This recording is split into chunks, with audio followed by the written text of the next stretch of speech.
Hello everyone, welcome to my YouTube channel. Myself Rakesh Rana. Today we are discussing about types of chemical reaction. First off, we discuss about decomposition reaction. What is decomposition reaction?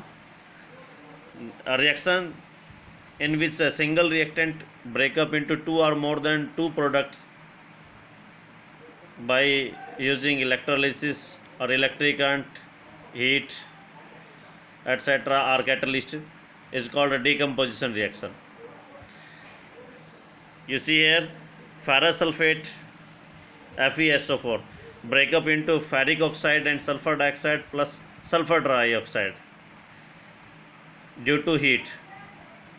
आप देख रहे हैं यहाँ पर ferrous sulphate जो है गर्म कर दिया जाए अगर उसको, तो ये फेरिक ऑक्साइड सल्फर डाइऑक्साइड और सल्फर ट्राइऑक्साइड में ब्रेकअप हो जाता है.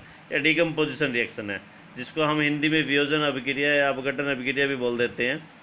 द रिएक्शन दिया that a single reactant break down to give a simpler product, कि जिसमें सिंगल रिएक्टेंट ब्रेकअप हो जाए और सिंपलर प्रोडक्ट हमें दे, उसको हम डिकम्पोजिशन रिएक्शन बोलते हैं.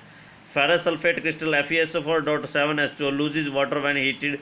ये एक हाइड्रेटेड सॉल्ट है FeSO4.7H2 लूजेज वाटर. फर्स्ट जब हम इसको हीट करते हैं इट लूजेज वाटर 7H2O को ये लूज कर देता है and the colour of the crystal changes, और इसके जो क्रिस्टल का कलर है वो भी चेंज हो जाता है. इट देन डिकम्पोजेज, फिर ये डिकम्पोज हो जाता है, ब्रेकअप हो जाता है ferric oxide plus sulphur dioxide और सल्फर ट्राइऑक्साइड के अंदर. Decomposition of calcium carbonate is another example. Due to excessive heat टर्मिन टू से नियर बाई 1273 केल्विन टेम्परेचर, या फिर कह सकते हैं जिसको nearby 1000 degree Celsius temperature पर जब हम कैल्शियम कार्बोनेट यानी कि लाइमस्टोन जिसको चूना पत्थर बोल देते हैं जो आपके घरों में यूज़ होता है, फ्लोर टाइल के फ्लोर में आपके घरों में यूज़ होता है, calcium carbonate CaCO3 it decompose into calcium oxide and carbon dioxide. Calcium oxide which is known as quick lime, जिसको कि आप बिना बूझा चूना बोल सकते हैं, और कार्बन डाइऑक्साइड में ये ब्रेकअप हो जाता है. When a decomposition reaction is carried out by heating, अगर कोई decomposition reaction heating के कारण से होती है उसको हम बोलते हैं थर्मल decomposition reaction. क्या कि जो रिएक्शन जिसमें decomposition heating के कारण से उसको थर्मल decomposition बोलेंगे. और भी एग्जाम्पल है हमारे पास. when lead nitrate heat then it break up into lead oxide plus nitrogen dioxide plus oxygen. PbNO3 twice को जब हम हीट करते हैं सॉलिड फॉर्म में, then it break up into lead oxide जो कि सॉलिड बनता है, नाइट्रोजन डाइऑक्साइड जो कि गैस बनती है, और ऑक्सीजन गैस बनती है, साथ में डिकम्पोज हो जाता है. यानी कि यहाँ पर भी हम देख रहे हैं कि एक सिंगल रिएक्टेंट ब्रेकअप हो रहा है to more than two products में, lead oxide 1, nitrogen dioxide 2 and oxygen 3. Now we are discussing about another example. Silver chloride break up into silver and chlorine in the presence of sunlight, and silver bromide also in the presence of sunlight break up into silver and bromine. The above reaction are used in black and white photography. आज के time में नहीं, जो पुराने time में black and white photography की जाती थी नेगेटिव की हेल्प से, वो फोटोग्राफर अगर बाई चांस गलती से कह लीजिएगा अगर रील को अपने कैमरा को ओपन कर देते सनलाइट के प्रेजेंस में, तो रील ख़राब हो जाती, क्योंकि ब्रोमाइड की जो लेयर थी वो रिमूव हो जाती थी. ये दिया हुआ है कि सिल्वर ब्रोमाइड जो है ब्रेकअप हो जाता है in the presence of sunlight, silver and bromine. We have seen that the decomposition reaction require energy. हमें पता है कि कोई भी डिकम्पोजिशन रिएक्शन तभी पॉसिबल है जब उसको हम एनर्जी प्रोवाइड करवाएंगे, either in the form of heat, या तो हीट की फॉर्म में देंगे, या जैसे सनलाइट है लाइट की फॉर्म में देंगे, और electricity for breaking down the reactants, ताकि रिएक्टेंट्स को हम तोड़ सके, एक रिएक्टेंट को 2 या 2 से ज़्यादा पार्ट्स में डिवाइड कर सके. Reaction in which energy is absorb, और ऐसी रिएक्शन जिसमें एनर्जी को एब्जॉर्ब किया जाए are known as endothermic reaction, उसको हम एंडोथर्मिक रिएक्शन बोलते हैं. देखिएगा डिकम्पोजिशन रिएक्शन में क्या होता है, मोस्टली हीट को एब्जॉर्ब किया जाता है, या फिर कह सकते हैं एनर्जी को एब्जॉर्ब किया जाता है, तो ऐसी रिएक्शन को हम एंडोथर्मिक रिएक्शन बोलते हैं. जबकि कॉम्बिनेशन रिएक्शन में क्या आया था कि वहाँ पर कंबाइन किया जाता है, और वो एक्जोथर्मिक रिएक्शन ज़्यादातर शो करते हैं कि जब 2 केमिकल कंबाइन करते हैं तो वो हीट अपने में से हीट एनर्जी को रिलीज करते हैं, then they are known as exothermic process. The process in which heat is absorb is known as endothermic process, and the process in which heat is released is called exothermic process. Now we are discussing about displacement reaction, जिसको हिंदी में विस्थापन अभिक्रिया बोल देते हैं. The reaction in which more reactive element displace less reactive element, it is called a displacement reaction. मैंने ये right किया नीचे कि जो ऐसी रिएक्शन जिसमें मोर रिएक्टिव एलिमेंट जो होगा अधिक अभिक्रियाशील तत्व कम अभिक्रियाशील तत्व को विस्थापित कर देगा। ये हमें कहाँ से पता चलेगा कि कोई एलिमेंट मोर रिएक्टिव है लेस रिएक्टिव? उसके लिए मैंने साइड में यहाँ पे एक टेबल दी है। पोटासियम सबसे ज़्यादा रिएक्टिव मोस्ट रिएक्टिव एलिमेंट में, सोडियम उससे कम, कैल्शियम उससे कम, मैग्नीशियम उससे कम, एल्यूमिनियम उससे कम, कार्बन, जिंक, आयरन, टीन, और सबसे लीस्ट जो रिएक्टिव मेटल है वो है हमारे पास गोल्ड। इसको याद करने के लिए एक ट्रिक दी है साइड में मैंने, please stop calling me careless zebra, instead try learning how copper saves gold. ये मैंने एक ट्रिक दी है इसको याद करने की, आपको इस ट्रिक से आप याद कर सकते हैं रिएक्टिविटी टेबल को। यहाँ पर आपको पता चलेगा कि कौन सा एलिमेंट ज़्यादा रिएक्टिव है, कौन कम रिएक्टिव है, which is more reactive the from two elements which is more reactive और लेस रिएक्टिव। एग्जाम्पल दिया है यहाँ पे, जैसे कि Fe, आयरन की हम कॉपर सल्फेट के साथ रिएक्शन करवाते हैं, then it forms iron sulphate और फेरस सल्फेट जिसको बोल देते हैं प्लस कॉपर। यहाँ पर क्या है कि आयरन जो है कॉपर को डिस्प्लेस कर देता है।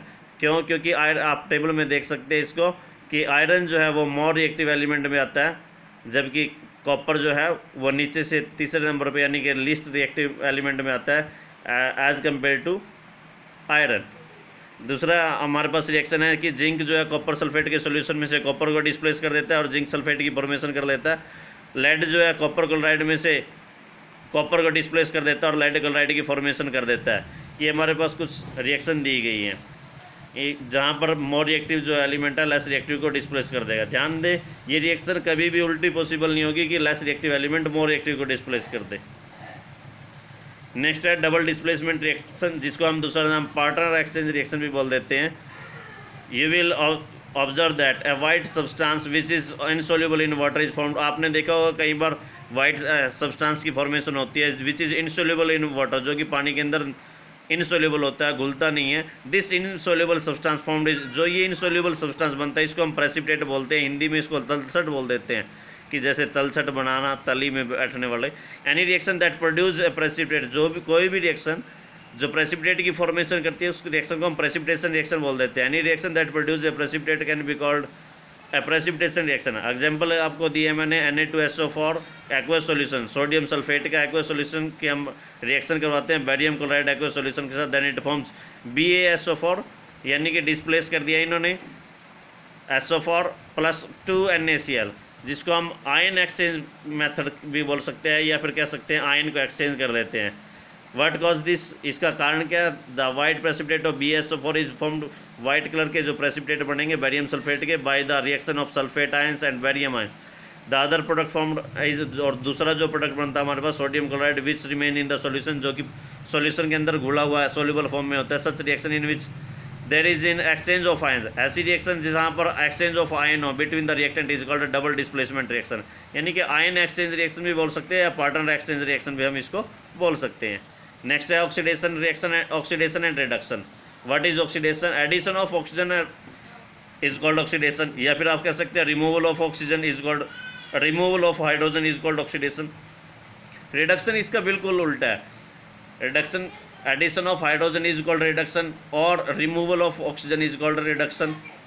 या फिर आप कह सकते हैं oxidation is loss of electron, याद करना ऑयल वर्ड को, OIL, ऑयल मीन टू से oxidation is loss of electron and RIG reduction is gain of electron.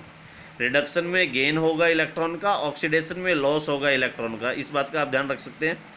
या फिर एडिशन ऑफ ऑक्सीजन और removal of hydrogen is called oxidation and addition of hydrogen removal of oxygen is called reduction. और redox reaction इन दोनों से मिलकर के बनती है। The reaction in which reduction and oxidation occur simultaneously is called redox reaction.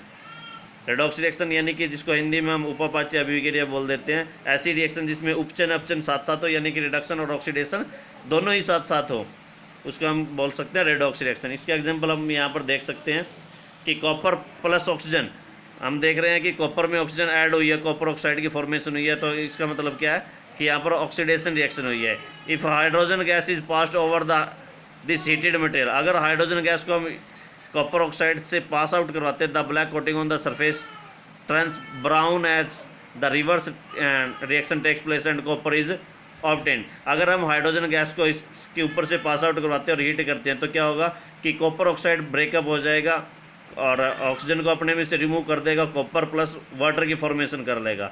यहाँ पर देखने को मिल रहा है कि कॉपर ऑक्साइड ने ऑक्सीजन को लूज कर दिया, रिमूवल ऑफ ऑक्सीजन, यानी कि कॉपर ऑक्साइड से कॉपर बन चुका है। इसका मतलब है यहाँ पर क्या हुई है, रिडक्शन हुई है, जबकि हाइड्रोजन ने ऑक्सीजन को ऐड कर लिया है, यहाँ पर क्या हुआ है, ऑक्सीडेशन हुई है। ये रिएक्शन नीचे बताई गई है। If a substance gain oxygen during reaction, अगर कोई सब्सटेंस ऑक्सीजन को गेन करता है, it is said to be oxidise, इसको ऑक्सीडाइज बोल देंगे। If a substance loses oxygen during reaction, अगर कोई सब्सटेंस ऑक्सीजन को लूज करता है, it's said to be reduce during the reaction.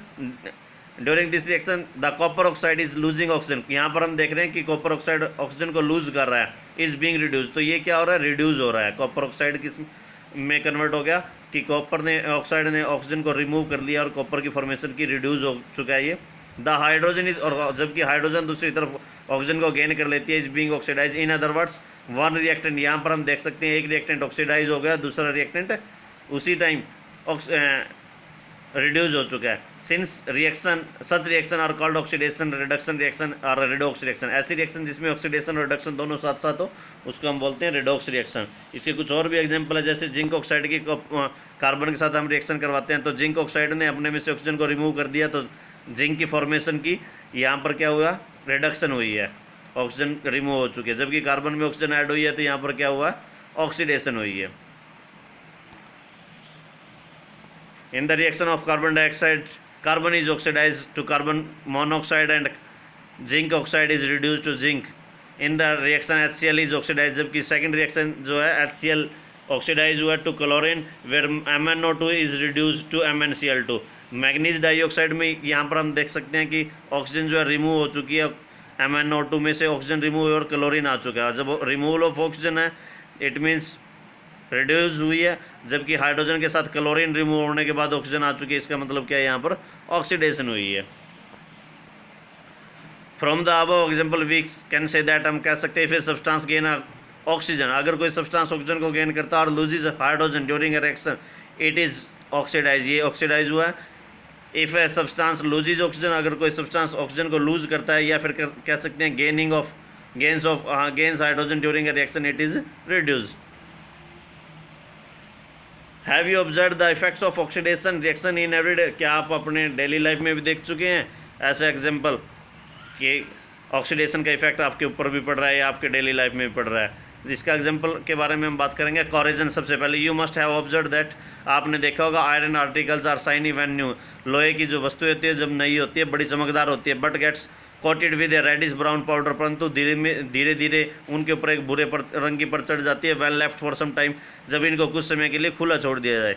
This process is commonly known as rusting of iron, इसको बोला गया, इस प्रोसेस को बोला गया rusting of iron. Some other metal, कुछ और भी मेटल है, also get tarnished in this manner, और भी कुछ मेटल है जो इस प्रकार से बदल जाती हैं, उनकी अपर सरफेस चेंज हो जाती है। Have you notice the colour coating form on copper and silver, क्या आपने चांदी के ऊपर या तांबे के ऊपर कोई और परत चढ़ी हुई देखी है? आपने देखा होगा घरों के अंदर पुराने जो बर्तन है वो डार्क ग्रीन कलर के हो जाते हैं, सिल्वर जो है ब्लैक कलर की दिखाई देने लगती है। When a metal is attacked, जब किसी मेटल के ऊपर अटैक होता है बाय सब्सटेंसेस अराउंड इट, उसके आसपास से किसी सब्सटेंस का, सच है जैसे कि मॉइस्चर का, एसिड का, बेस का etcetera, it is said to corrode, उसको हम क्या बोलेंगे, कॉर्ड, यानी कि संक्षारित हो जाती है। एंड दिस प्रोसेस इज, और इस प्रोसेस को हम बोलते हैं कॉरिजन।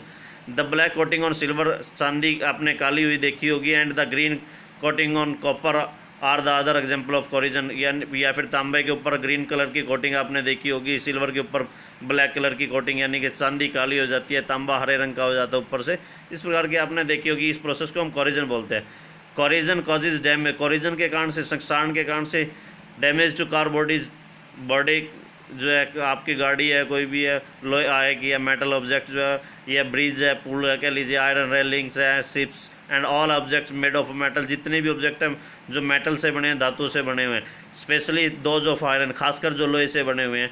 कॉरिजन of iron is a serious problem, लोहे का जंग लगना एक बहुत ही गंभीर विषय है, गंभीर समस्या है। Every year an enormous amount of money spent to replace damage, हर साल बहुत ज़्यादा धन बहुत ज़्यादा पैसा खर्च किया जाता है लोहे की वस्तुओं को बदलने में जो डैमेज हो जाती है। यू विल लर्न अब more about corrosion in chapter 3। Chapter 3 में और भी आप पढ़ेंगे। यहाँ पर आपको एक क्वेश्चन और देना पड़ सकता है कि how can we prevent metal from corrosion. Next है last topic, rancidity. Have you ever tasted और smelt the fat oil containing food materials left for a long time. क्या आपने कभी टेस्ट किया है या स्मेल आपने देखी, स्मेल ली है आपने कि जो फैटी और ऑयली फूड होता है उसको कुछ टाइम के लिए अगर छोड़ दिया जाए तो उसकी स्मेल में चेंज आ जाता है, उसके टेस्ट में चेंज आता है। When fats and oil are oxidise, जब फैट और ऑयल जो है ऑक्सीडाइज हो जाती है, ऑक्सीडाइज यानी कि in the presence of oxygen, they become rancid, वो रेंसिड हो जाती है जिसको हम विकृत बोल सकते हैं, ख़राब हो जाती है। And their smell and taste change, और उसकी जो स्मेल है, उसकी जो गंध है और उस स्वाद है वो बदल जाता है। यानी कि हम कह सकते हैं ऑयली और fatty food change their taste and smell due to oxidation और due to oxygen is called rancidity. Oily और फैटी फूड, ध्यान दें कि जो आपका तैलीय जो भोजन है ऑक्सीकरण के कारण से या ऑक्सीजन के कारण से वो अपने स्वाद और गंध को बदल लेता है, उसको हम विकृत गंधिता या रेंसिडिटी बोलते हैं। ऑयली और fatty food change their taste and smell is called rancidity. Usually substances which prevent oxidation, जो ऑक्सीडेशन को कंट्रोल करते हैं और ऑक्सीडेशन से बचाते हैं उनको हम एंटीऑक्सीडेंट बोलते हैं। Are added to foods containing fats and oil, कि वो जो ऐसे फूड जिसके अंदर फैट और ऑयल होते हैं उसमें हम एंटीऑक्सीडेंट का यूज़ करते हैं। Keeping food in air tight container, और फूड को हम एयर टाइट कंटेनर में रखकर भी ऑक्सीडेशन की प्रोसेस को स्लो कर सकते हैं। Help to slow down oxidation, mean to say हमें ऑक्सीजन की सप्लाई को कम करना है। Do you know what chips manufacture usually flush bags of chips with the gas such as nitrogen to prevent the chips from getting oxidise. क्या आपको पता है कि जो चिप्स के जो पैकेट होते हैं वो बड़े फूले हुए होते हैं, उनके अंदर कौन सी गैस भरी होती है? ये बताया है कि उनके अंदर नाइट्रोजन गैस भरी होती है जो कि एक एंटीऑक्सीडेंट है। Note this point, nitrogen is an antioxidant gas जो कि ऑक्सीडेशन से रोकती है। अदरवाइज ऑक्सीडेशन के कारण से वो चिप्स का जो टेस्ट है, स्मेल है, वो ख़त्म हो सकती है। थैंक्स, आपका चैप्टर कंप्लीट हो चुका है। वीडियो अच्छी लगे तो लाइक एंड सब्सक्राइब करना ना भूलें। Thank you.